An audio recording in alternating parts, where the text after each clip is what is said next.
Hello, everybody, and welcome to your myfreeactingclass.com video for Tuesday, October the 6th.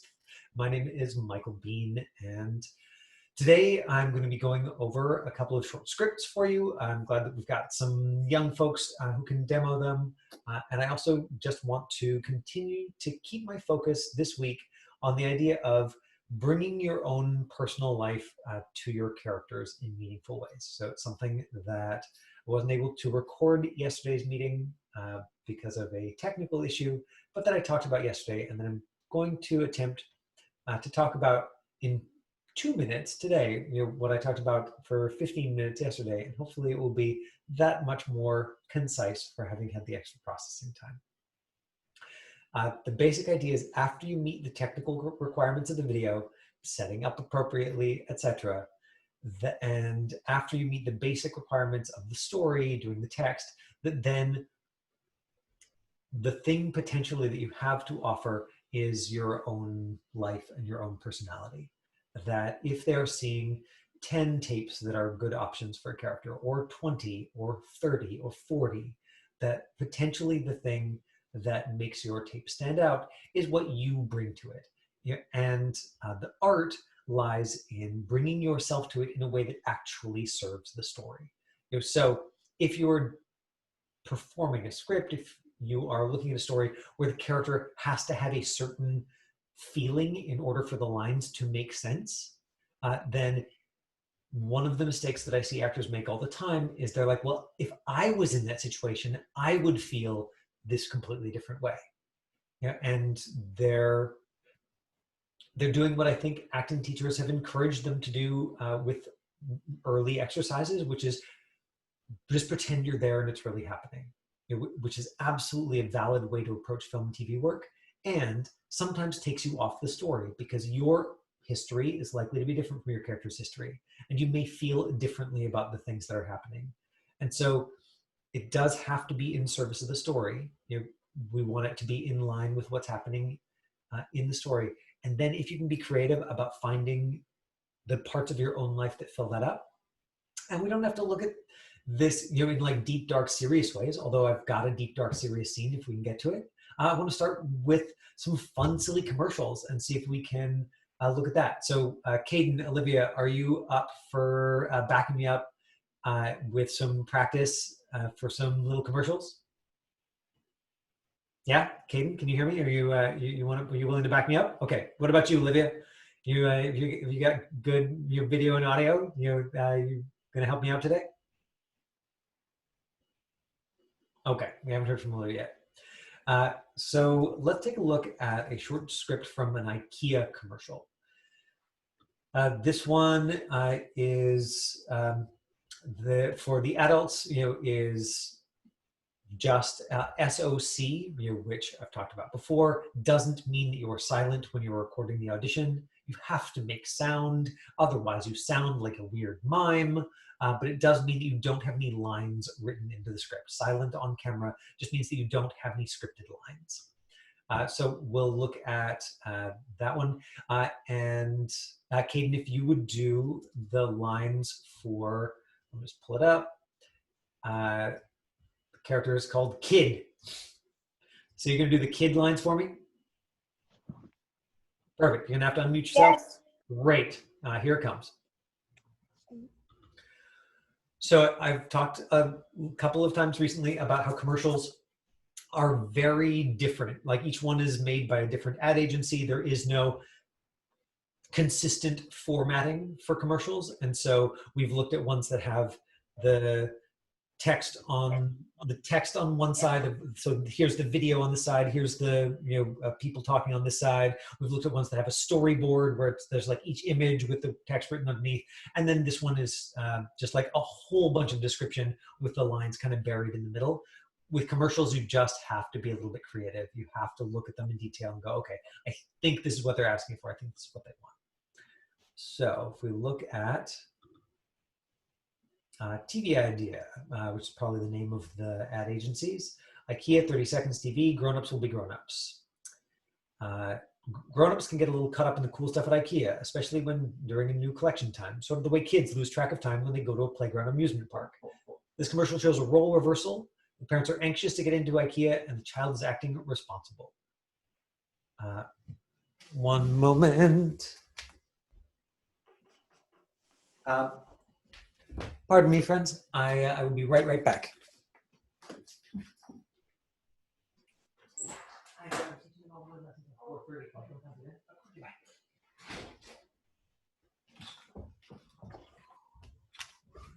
I have neighbors, and they were knocking on my door. The commercial shows well, so the parents are anxious to get into IKEA, and the child is acting responsible. Inside IKEA, we see, so this is just the ad agencies writing this. They've italicized it. This isn't an announcer saying this. This is them giving you context, which sometimes they don't do. In this case, they did, and so it's kind of nice. You have at least a sense of what they're going for, what they have in mind. Inside IKEA, we see two parents with their child at the small land area. We see kids playing and having fun behind them. The parents seem to be dropping their kid off so she can play with the other kids while they go check out IKEA. The kid, most likely a little girl, is about 7. The kid looks at her watch, and they saw both boys and girls for this because I had a couple of students who went out for it, which is why I have the script. I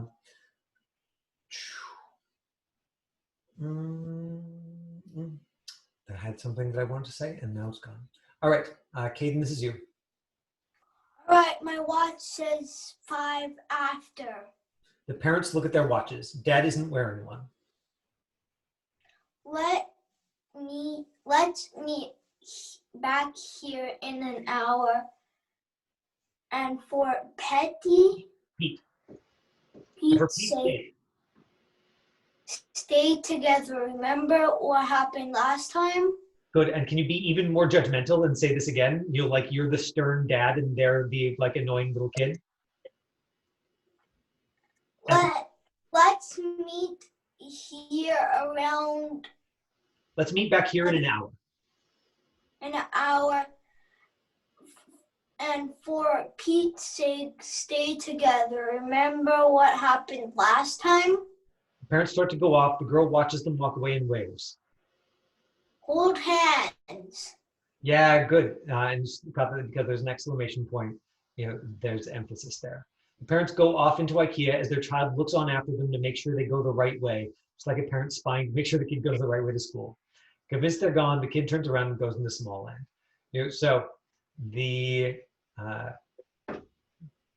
right, and so if you were auditioning for this, Caden, then obviously you're not going to be frustrated with your parents, right? Well, maybe sometimes, but you're not going to. You have a question about it. Go ahead. I'm still at 1%. I have no idea what you just said.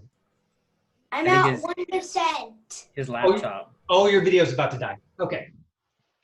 Well, Olivia, do you want to jump in here? Sure. Hooray! Okay. And so let's look at these last couple of lines here again.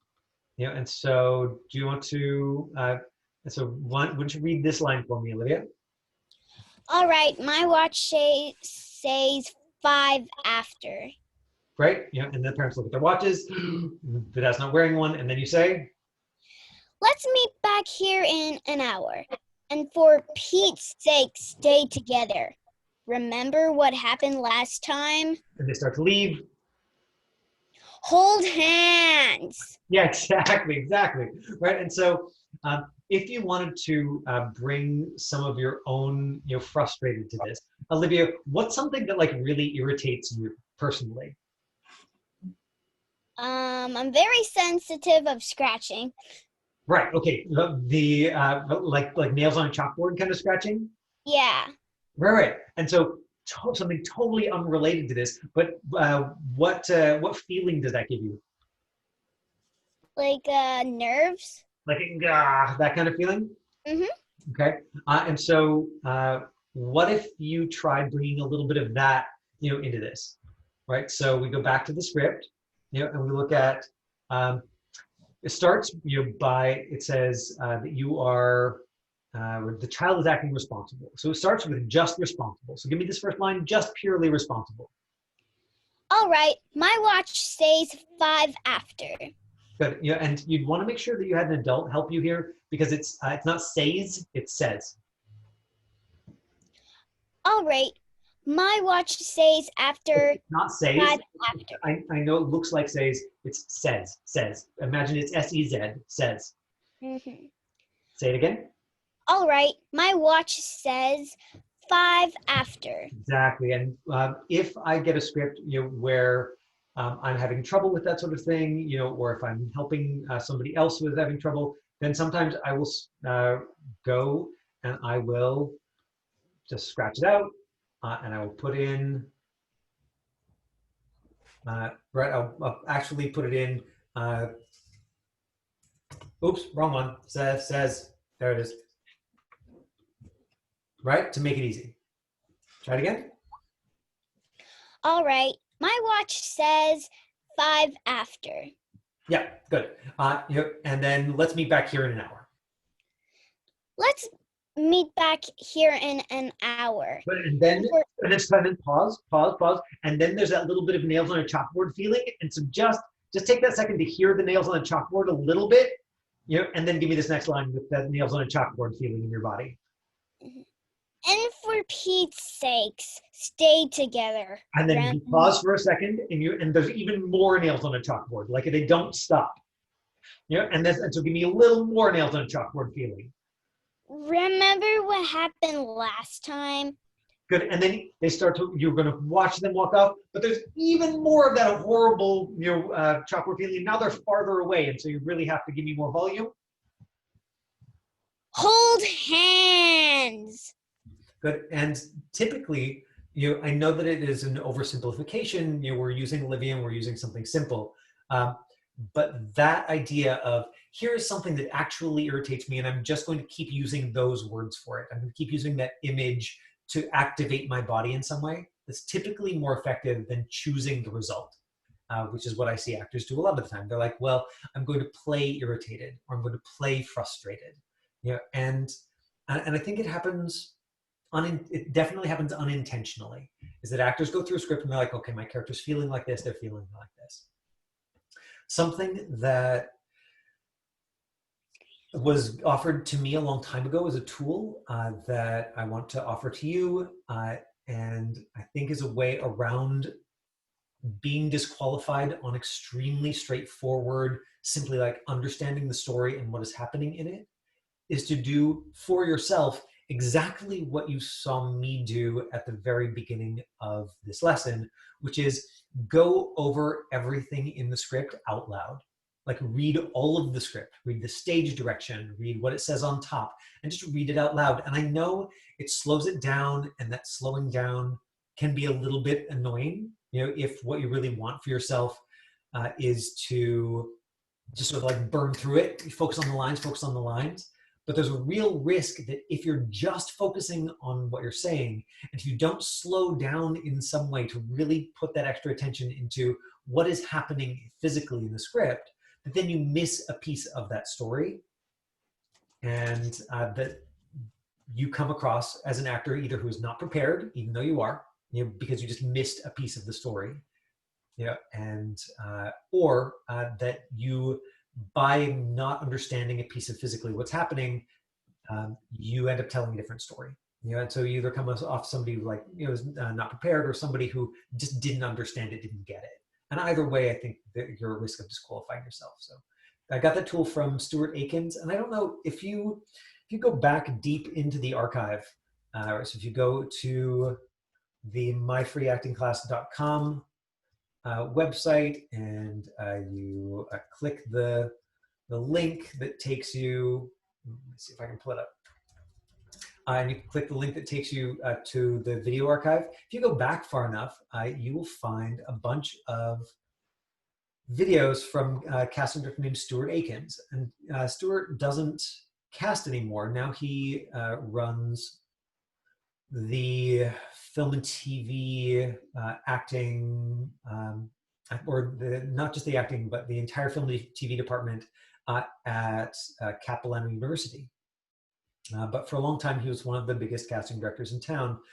And well before I started doing these lessons, Oh, I see. They don't show up here in the on-camera tutorials. They'll show up here in my videos. There's a 10-part series.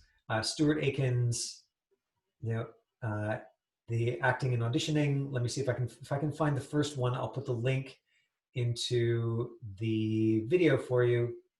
And there it is. Casting director Stuart Aiken's advice to actors. So this was essentially, Stuart had been coming into my class he'd been coming into my class every week for a summer intensive. And after he'd done the same workshop like 7 times in a row, he said, yeah, no problem. You can put it on tape. And so I chopped it up into chunks and I put it online. If you haven't taken a look, a lot of the stuff he has to say is still immediately relevant. So there's that YouTube link, Stuart Aiken's casting director, acting and auditioning. But I think I divided it into 10 different videos, so it's a 10-part series. Highly worth looking at. But it was Stuart who I first had say to me and to my students, and you'll hear him say it if you listen to that video in detail. Get a script, read everything out loud to yourself. It's a way to make sure that you don't miss anything important. So if we look at the second spot, and if you noticed in that last one, it was page 1 of 3. So there's a second IKEA spot. This one, do you want to read this one too, Olivia? Sure. Okay. So, and this one, let me see. I've got a couple of parents, I think. So we've got a dad. Donald, will you read the dad? Sure, I'll read Dad. Oh, it looks like Caden might want to read Dad. You want to read the Dad, Caden? Yeah. You're a little young. Caden always wants to read everything. This is what's wonderful about Caden is that he will volunteer before I've even asked. Like, I'd like to volunteer, and Caden's like, me! And if I was just like, to set himself on fire, Caden would be like, ooh.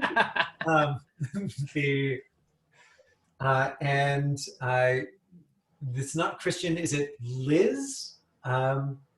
Do you want to read the mom character for this? I know that you're here doing research to support your young actor, but we do need a mom. Yeah, I can, yeah. Fantastic.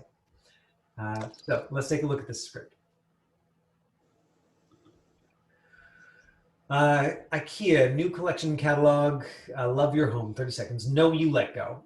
And again, we've got this, a family is excited, very excited about the new 2007 IKEA catalog. We open on a mailman putting an IKEA catalog to the door mail slot of a house. He continues on his route. We go inside the house and see 3 members of a family, mom, dad, and a teenage daughter, have already got their paws on the catalog, just dropped off.